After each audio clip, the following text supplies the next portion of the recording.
ETF index mutual funds నేర్చుకుని stock మార్కెట్లో రాణించాలనుకుంటున్నారా? వెంటనే ఈ నెంబర్కి కాల్ చేయండి. హలో అండి, రామ్ గారు నమస్తే. నమస్తే అండి. యా, సో కొన్నిసార్లు మనం చూస్తూ ఉంటాం, మన ఫ్రెండ్స్, మన చుట్టుపక్కల ఉన్న వాళ్ళు కొంతమంది పర్సనాలిటీస్ మనకు ఎదురవుతూ ఉంటుంది. ఎలా అంటే ఏం జరిగినా కానీ, సిచ్యువేషన్ అరౌండ్ ఏం జరిగినా కానీ వాళ్ళే దానికి కారణం అని అనుకుంటారు. అంటే ఒకవేళ తను మార్క్స్ తక్కువ వచ్చినా సపోజ్, లేదంటే ఒక జాబ్ ఏదైనా క్రాక్ చేయకపోయినా నాలోనే ఫాల్ట్ ఉందేమో, నేనే రీజన్ ఏమో, లేదంటే రిలేషన్షిప్ ఏమన్నా సరిగ్గా లేకపోయినా కానీ ప్రతి దానికి వాళ్ళని వాళ్ళే ఎక్కువగా విక్టమైజ్ చేసుకుంటూ ఉంటారు. నా వల్లే ఇదంతా జరిగింది, నేనే దీనికి కారణం అని దాని గురించి ఓవర్ థింక్ చేసేసి they will go into depression or like దాని గురించి ఎక్కువగా దానికి టైం ఇస్తూ ఉంటారు. So how correct is that? ఎలా దీన్ని తీసుకోవచ్చు అంటారు అసలు? యాక్చువల్గా taking responsibility is a good thing అండి. అంటే taking responsibility for whatever happen. ఇప్పుడు ఏదైనా తప్పు జరిగింది or whatever it is, కొందరు ఒప్పుకొని కూడా ఒప్పుకోరు, రైట్? సో ఒప్పుకోవడం చాలా నెససరీ చెప్పాలంటే. కొందరు ఏంటంటే రెస్పాన్సిబిలిటీ తీసుకుంటారు. వాట్ ఎవర్ ఇప్పుడు నేను ఏమైతే ఎక్స్పీరియన్స్ అవుతున్నానో దానికి నేనే రెస్పాన్సిబిలిటీ తీసుకుంటారు. రెస్పాన్సిబిలిటీ తీసుకోవడం అనేది చాలా మంచి విషయం యాక్చువల్గా. కానీ ఏది జరిగినా దానికి నేనే కారణం అనుకోవడం కరెక్ట్ కాదు. ఇప్పుడు లైఫ్లో ఏది జరిగినా దానికి నేనే కారణం, నా వల్లనే అయింది అని అనుకోవడం మాత్రం అది ఎక్స్ట్రీమ్ అయిపోతుంది అనమాట. That is not correct. So ఎందుకు అలా అవుతుంది? ఫస్ట్ ఆఫ్ ఆల్ అలాంటి మెంటాలిటీ ఎందుకు డెవలప్ అవుతుంది అని అంటే, యాజ్ ఎ చైల్డ్ వాళ్ళు ఏది చేసినా కూడా పేరెంట్స్ ఏంటంటే బ్లేమ్ గేమ్ స్టార్ట్ చేస్తుంటారు అనమాట. చిన్నప్పటి నుంచి కూడా నువ్వే ఇలా చేసావు, నువ్వే దేనికి పనికిరావు, వాళ్ళని చూసి నేర్చుకో, వీళ్ళని చూసి నేర్చుకో, ఇవన్నీ స్టార్ట్ చేస్తుంటారు అనమాట. అంటే ఏంటంటే ఒక కైండ్ ఆఫ్ డీమోటివేషన్ అనేది రైట్ ఫ్రమ్ ది బిగినింగ్ వాళ్ళ ఆ పిల్లలకి ఏంటంటే అలవాటు అయిపోతూ ఉంటుంది అనమాట. నీ వల్ల కాదు ఇది, లేకపోతే వాళ్ళని చూసి అంటే మిగతా వాళ్ళందరూ సుపీరియర్ టు యూ అనేది మనము చెప్పేస్తున్నాం, ఇంబైబ్ చేసేస్తున్నాం అట్లాంటిది. సో అలా చేయటం వల్ల ఏమవుతుందంటే సెల్ఫ్ కాన్ఫిడెన్స్ దెబ్బతింటుంది.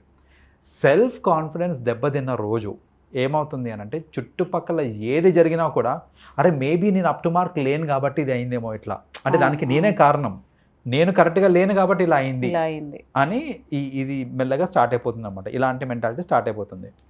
సో అలాంటి మెంటాలిటీ స్టార్ట్ అయిన వాళ్ళకి అంటే how they can come out of it అనేది నేను కపుల్ ఆఫ్ టిప్స్ చెప్తా దానికి. Tip number 1 or you know first and foremost thing that they have to understand ఏంటంటే, వాళ్ళు ఏదైతే పని చేస్తారో అది నేను చేశాను అని ఏదైతే థాట్ ఉంది కదా, ఆ థాట్ని కొంచెం మార్చాలి. ఫస్ట్ ఆఫ్ ఆల్ ఏంటంటే ఆ జరిగిన ఇన్సిడెంట్లో నేను కూడా ఒక భాగం అని అనుకోలే తప్ప నేనే చేశాను అని అనుకోవద్దు. అందరూ were part on it. There are many things, you know couple of people may be involved in it or other things, other aspects కూడా ఉన్నాయి. ఇప్పుడు చూడండి, ఎన్వైరన్మెంటల్ ఆస్పెక్ట్స్ ఉంటాయి, ఎన్నో ఉంటాయి. సపోజ్ ఒక రైతు ఉన్నాడు, ఆయన పడాల్సిన కష్టం ఆయన పడ్డాడు, వేయాల్సిన విత్తనాలు వేశారు, అంతా బాగానే చేశారు. సడన్గా ఇప్పుడు వర్షం పడి పంట నష్టం అయిందనుకోండి, ఆయన ఏం చేస్తారండి దానికి? ఆయన రెస్పాన్సిబిలిటీ తీసుకొని నా వల్లనే జరిగింది అంటే అది కరెక్ట్ అంటే కాదు. ఆయన ఒక్కడే చేశాడు పని, కానీ ఇక్కడ ఎక్స్టర్నల్ సోర్సెస్, ఎక్స్టర్నల్ ఫ్యాక్టర్స్ కూడా ఎఫెక్ట్ అవుతాయి మనకి. సో అలా ఏంటంటే మనం ఏ పని చేసినా కానివ్వండి, ఎక్స్టర్నల్ ఫ్యాక్టర్స్ అనేది ఖచ్చితంగా దాని మీద ఇన్ఫ్లుయెన్స్ అనేది అవుతుంటుంది. అది ఫస్ట్ ఆఫ్ ఆల్ మనం గుర్తించాలి. ఏంటంటే ఏది చేసినా నేను అందులో ఒక భాగం మాత్రమే, అంతేగాని నేనే మొత్తం చేశాను అని అనుకోవద్దు ఎప్పుడు కూడా. సో అలా నేనే చేశాను అనుకున్నప్పుడు ఏమవుతుందంటే ఫెయిల్యూర్ వచ్చినప్పుడు ఇలాంటి థాట్స్ వస్తుంటాయి, లైక్ అరే నా వల్లనే పోయింది ఇది అనేసి. అలా కాకుండా నా వంతు ప్రయత్నం నేను చేశాను, జస్ట్ ఏంటంటే ఎక్స్టర్నల్ ఫ్యాక్టర్స్ వల్ల అది వర్కౌట్ కాలేదు, ఎక్స్టర్నల్ ఫ్యాక్టర్స్ కూడా ఇన్వాల్వ్డ్ ఉన్నాయి అని ఫస్ట్ ఆఫ్ ఆల్ గుర్తిస్తే ఏంటంటే అప్పుడు మనకి రియలైజేషన్ వస్తుంది, అరే ఎక్స్టర్నల్ ఫ్యాక్టర్స్ వల్ల ఇది కాలేదు, అంతేగాని నేను కారణం కాదు అనేసి వస్తుంది అనమాట. That is one thing that you have to understand. Second ఏంటంటే దెర్ ఆర్ మెనీ థింగ్స్, అవి మన కంట్రోల్లో ఉండవు అసలు. Many things which are beyond our control. Like అంటే ఫర్ ఎగ్జాంపుల్ ఇప్పుడు చూడండి, ఇందాక తీసుకున్న ఎగ్జాంపులే, వర్షం ఎప్పుడు పడుతుంది అనేది మన చేతిలో లేదు. అది లైక్ రైతు చేయాల్సిన పని రైతు చేసుకున్నాడు, వర్షం పడుతుందా లేదా అనేది మన కంట్రోల్లో లేదు అది. సో అలా మనం డైలీ చేసే పనులలో కూడా there are many things which are not in our control. So అది మనం గుర్తించాలి. ఇప్పుడు చూడండి, జనరల్గా రిలేషన్షిప్స్లో చూస్తుంటాను నేను, వైఫ్ అండ్ హస్బెండ్ మధ్యలో జనరల్గా వైఫ్ ఏదో చెప్తుంది, ఏదో మాట అంటుంది, or whatever it is, husband దానికి ఫీల్ అవుతాడు. హస్బెండ్ ఫీల్ అయ్యి ఒక్కొక్కసారి రెబెలియస్గా యాక్ట్ చేస్తాడు. ఇట్లా రెబెలియస్గా యాక్ట్ చేసిన తర్వాత వైఫ్ ఏంటంటే, అరే నా వల్లనే ఇతను ఇలా రియాక్ట్ అయ్యాడు, లేకపోతే నా వల్లనే ఇప్పుడు నేను ఇలా చెప్పడం వల్లనే ఇదంతా జరిగింది అని ఒక సెల్ఫ్ బ్లేమ్ తీసుకుంటూ ఉంటారు. అంతేగాని ఇక్కడ అర్థం చేసుకోవాల్సిన విషయం ఏంటంటే, వాళ్ళ రియాక్షన్ మన కంట్రోల్లో లేదు. కరెక్ట్. మీరు చెప్పాల్సింది మీరు చెప్పారు, ఒక్కొక్కరు ఒక్కొక్కలాగా రియాక్ట్ అవుతారు. కొందరు ఏంటంటే అరచేస్తారు, కొందరేమో నిదానంగా వింటారు, మాట వింటారు. మీరు నిదానంగా మాట వింటారేమో అనే ఉద్దేశంతో మీరు చెప్పారు. సో మీ ఇంటెన్షన్స్ మీకున్నాయి, మీరు చెప్పాల్సింది మీరు చెప్పారు, మీ పని మీరు చేశారు. ఆ రియాక్షన్ ఏదైతే ఉందో అది మన కంట్రోల్లో లేదు.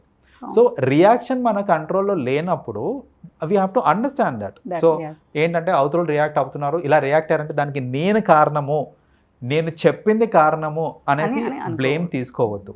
అది మన చేతిలో లేదు, రియాక్షన్ అనేది మన చేతిలో లేదు. So this is another thing ఏంటంటే బేసిక్గా అవతల ఎలా రియాక్ట్ అవుతారు అనేది కూడా మన చేతిలో ఉండదు అనేది కూడా గుర్తుపెట్టుకోవాలి. అలా గుర్తుపెట్టుకున్నప్పుడు ఏంటంటే మనకి ఈ ప్రాబ్లం ఉండదు, that you know blaming, self blaming అనేది జరగదు మనకి. And lastly what we have to understand is, like ఎప్పుడన్నా సరే మీకు అనిపించింది అనుకోండి దానికి నేనే కారణం ఇలా అయింది, కొందరు ఏంటంటే నాకే ఎందుకు ఇలా అవుతుంది అని కూడా అనుకుంటా ఉంటారు. సో నేనే కారణం అనుకోవడం ఒకటి, నాకే ఎందుకు ఇలా అవుతుంది అని అనుకునే వాళ్ళు కూడా చాలా మంది ఉంటారు. అయితే నాకే ఎందుకు ఇలా అవుతుంది అనేది నేను ప్రతి ఒక్కరి దగ్గర విన్నానండి. నా దగ్గరకు వచ్చే ప్రతి క్లయింట్ దగ్గర కామన్ గా వినే డైలాగ్ అనమాట. But everybody is going through same problem. Everybody is going through same problem. Okay, right. So ఇది థర్డ్ థింగ్ వాళ్ళు అర్థం చేసుకోవాల్సింది ఏంటిది అని అంటే, ఎవ్రీబడీ నాకే ఎందుకు అవుతుందని మీరు ఎందుకు అనుకుంటారంటే మిగతా వాళ్ళు చెప్పట్లేదు కాబట్టి మీకు, అరే నా లైఫ్ ఇట్లా అవుతుందిరా, అయితే this is the problem that I'm facing అనేసి ఎవరు చెప్పుకోవట్లేదు కాబట్టి మీకు తెలియట్లేదు. సో అందుకనే ఏంటంటే నాకు ఏదన్నా ఇన్సిడెంట్ ఇలా అయినప్పుడు మనం అనుకుంటాం, అరే నాకే ఎందుకు ఇలా అవుతుంది, దరిద్రము, ఇట్లాంటివన్నీ ఏంటంటే సెల్ఫ్ బ్లేమ్ చేసుకుంటూ ఉంటారు అనమాట. బట్ అర్థం చేసుకోవాల్సింది ఏంటంటే, మీరు ఏదైతే సఫర్ అవుతున్నారో అలా ఆల్మోస్ట్ ఎవ్రీబడి సఫర్ అవుతూ ఉంటారు, చెప్పుకోరు అంతే. సో దాన్ని మీరు ఇలా సఫర్ అవుతున్నాను అని అనుకొని లేకపోతే నాకెందుకు ఇలా అవుతుంది, నాకు బ్యాడ్ లక్, ఇంకా నా జీవితం ఇంతే అనే ఒక నెగటివ్ థాట్లోకి వెళ్ళిపోయారు అనుకోండి, you can't come to the positive. అలా కాకుండా ఎస్ ఇది అందరూ ఫేస్ అయ్యేదే అనే ఒక థాట్లో ఉన్నారనుకోండి, first of all self blaming జరగదు. రెండోది ఏంటంటే at least your mind will be open to you know correct it. So ఆ కరెక్షన్కి మైండ్ ఓపెన్ ఉంది అని అంటే మీరు కరెక్టివ్ మెజర్స్ తీసుకొని దాని నుంచి బయటికి రావడానికి ఆస్కారం ఉంటుంది. అంతేగాని నేను బ్లేమింగ్ చేసుకుంటూ ఇంకా అంతే నా జీవితం అని అనుకుంటే కనుక అంతే ఉంటుంది జీవితం. కరెక్ట్. థ్యాంక్ యూ అండి, thanks for sharing all the information. Thank you.